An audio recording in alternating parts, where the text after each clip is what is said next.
Now students, the second characteristics of the living things is living things grow and change. The living things grow and change throughout their life.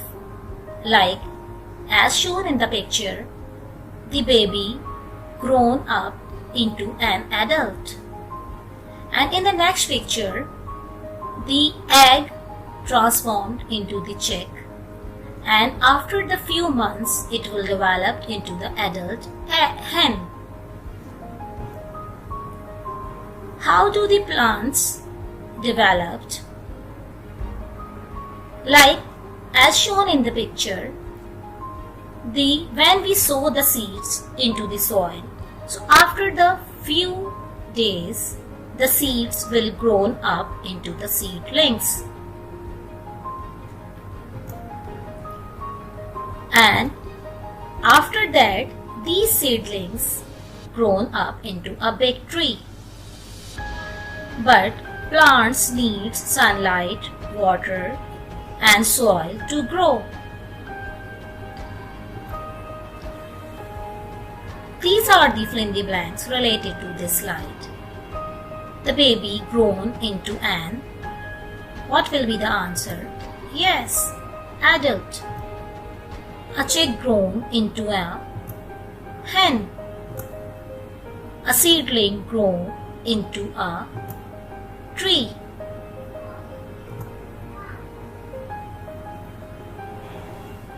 The next characteristics is living things that need food. The question is, why do they need food?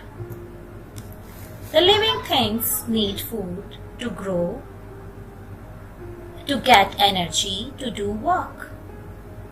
So, the food is the basic need of the living things. Like, human beings also need food to grow and to get energy. Human beings and animals depends upon the plants as well as the animal food to get their food. But the plants make their own food with the help of different things, and these are very essential things to make the plant food, like air, water, sunlight and soil are the basic things by which the plant make their own food.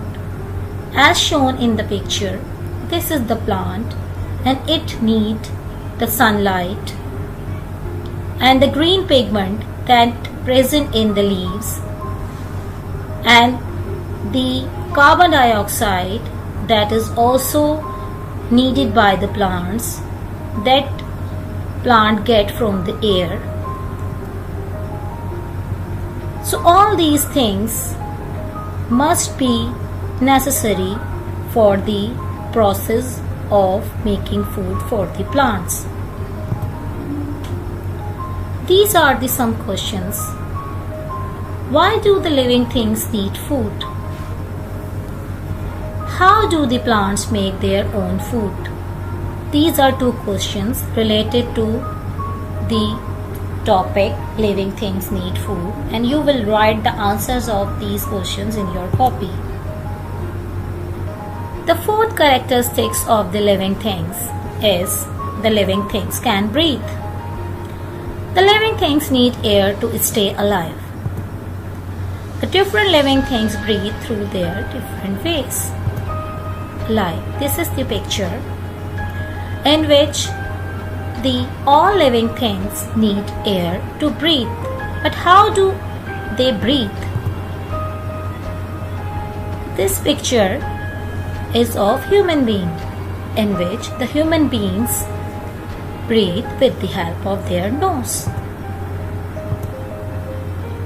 Fish breathe with the help of the body part that is known as gills. The insects breathe through the air holes that are present on their body surface. But in case of plant, There are the tiny holes are present on the leaves by which the plants can breathe. These tiny holes are known as stomata. We will learn about the stomata in detail in the next chapter. Questions. The question related to the characteristics living things can breathe. First question is, how do the following living things breathe? Name the part of the body that is involved in the breathing process, like human beings. The fish breathe through the gills. The next one is insects. The insects breathe through their air holes present on their body. The plants breathe through the stomata, that are tiny holes present on the surface of the leaf.